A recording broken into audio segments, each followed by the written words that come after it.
Morning, guys. Today is day 2 of Unit 3. It's April the 14th, which means we have 20 days left. So I don't have an announcements tab set in on this presentation, but I do want to announce that we were just given the clear to go ahead and start putting in grades for this quarter, so be looking forward to having your grades inputted pretty soon.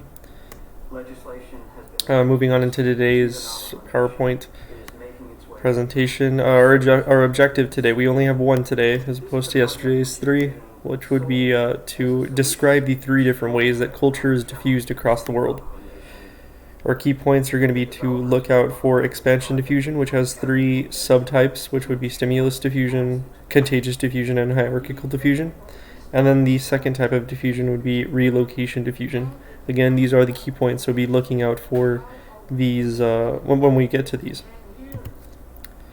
Cultural diffusion. The spread of a people's material or non-material culture across space and time is called cultural diffusion.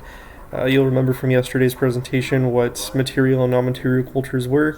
Material being tangible items that you can hold and touch, say like a church or money. Non-material would be things that you can't touch, which would be language, religion. Alright, so whereas we consider anything that is spread across space spatial diffusion, there are 2 categories of diffusion. These are expansion and relocation. Remember, the 2 main types would be expansion diffusion and relocation diffusion. So expansion diffusion is the cultural trait spreads to new locations while remaining strong within the hearth of that culture. There are 3 subcategories of expansion diffusion. Again, that would be stimulus, contagious, and hierarchical. I would write that down. The 3 subcategories of expansion diffusion include those 3 right there. Leave a little space so you can put a definition or explanation for these 3 in just a second. The first one is stimulus diffusion. An idea spreads to new areas but is adapted to the desires of the people in that area. And that's the key point on stimulus diffusion. It spreads to a new area, but the idea adapts in the area that it's traveling to. So in this case, we've got McDonald's, and I don't know if you can tell based off of McCurry, we're talking about McDonald's India. Now, one thing that you might notice is not on this menu at all, seeing as how we've got chicken,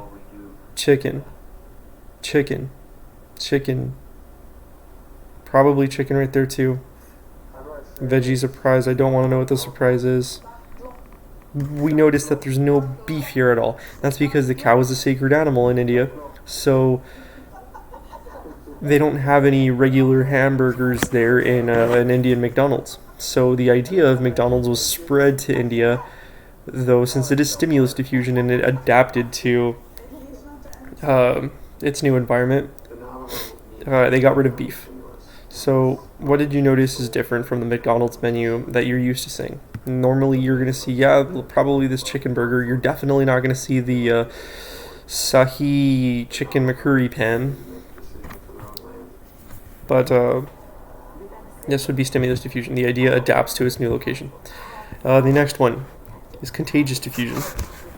The name itself actually does a pretty good job at helping you understand what this is. This type of diffusion occurs when many people near the point of origin or node, meaning the origin point, adopt the cultural trait and it begins to spread out from that point of origin. This can relate to ideas, diseases, etc. The spread of an idea, trait, or concept through a group of people or an area equally, and this is the key part here, without regard to social class, economic power, or position of power. So, great example, this coronavirus that we're going through. We have seen everybody from just regular people like you and I getting the coronavirus, all the way to people like Tom Hanks or the Prime Minister of The UK, Boris Johnson. Everybody and anybody can get this virus. So contagious diffusion. The idea, the disease, whatever it is, will spread without regard to who or what you are, what you do, how much money you have. It can go to anybody.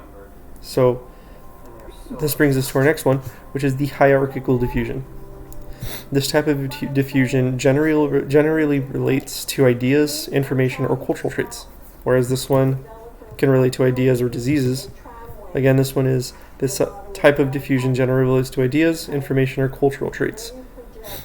The type of diffusion occurs in a hierarchy. Hierarchy means from most influence to least influence. Most money to least money. Most power to least power. It just means there's an order from top to bottom. So this type of diffusion occurs in a hierarchy where a person of power or importance obtains information and then diffuses it out to those of less importance or to the public in general. One great example of hierarchical diffusion in history would be coffee. So coffee was initially something of great importance that only the most noble could obtain. Gradually, you started to see it smuggled into different countries, where it lost its stigma as a drink for the nobility, and more regular people started drinking it, to the point where here we are today. You can go buy any person at all can go to a gas station and buy a cup of coffee for less than $1. So again, this one occurs from the idea hits the people on top first. So in the coffee example, we have the people of high nobility, high class people, usually royalty, that would be able to consume coffee, to the point where we get to today where anybody can go and buy a cup of coffee for $1. So this is a hierarchy. Now remember, we started off with saying that there were two types of diffusion. That would be expansion diffusion and relocation diffusion. So I want you to remember that these are the two main branches. Under expansion diffusion, we have stimulus, contagious, and hierarchical. Then we have the second main branch, which is relocation diffusion, and there are no sub classes of relocation diffusion. So we already covered these three, and we'll move into relocation diffusion. So different from the three previous types of diffusion in that it involves the actual movement of the original adapters from their hearth to a new place. Migrant diffusion, a form of relocation diffusion. This occurs when the new idea, disease, etc. moves to a new place and disappears quickly.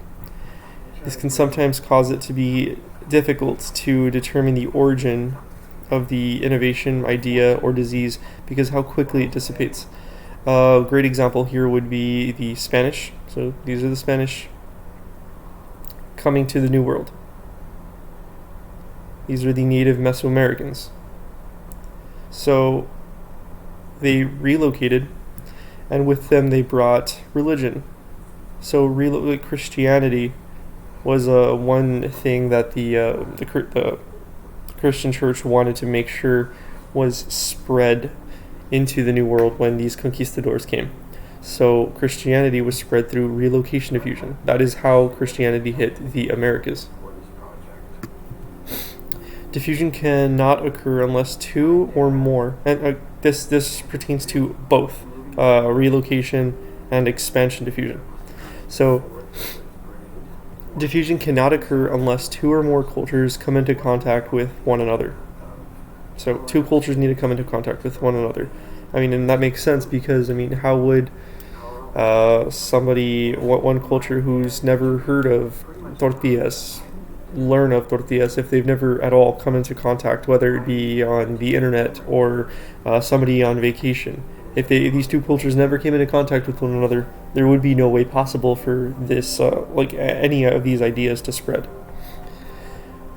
If the Spaniards and the Portuguese never came to the Americas, how would the Native Americans have ever heard of Christianity? It just wouldn't have happened. When two or more cultures come into contact with one another, the possibility exists that they may begin to adopt the traits of another culture. This is what we call cultural convergence, when they begin to pick and choose different traits that they want to pick up. Next, we've got acculturation, assimilation, and transculturation. Generally speaking, when two cultures come into contact with one another, one of the cultures is a more dominant culture.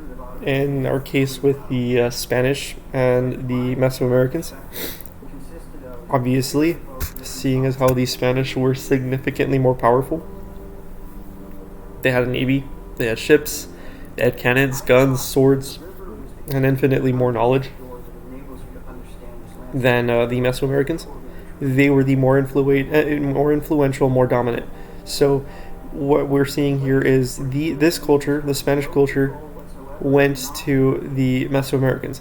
Now, we don't really see the Spaniards in hordes learning Nahuatl, their language, but we did see these people learning Spanish.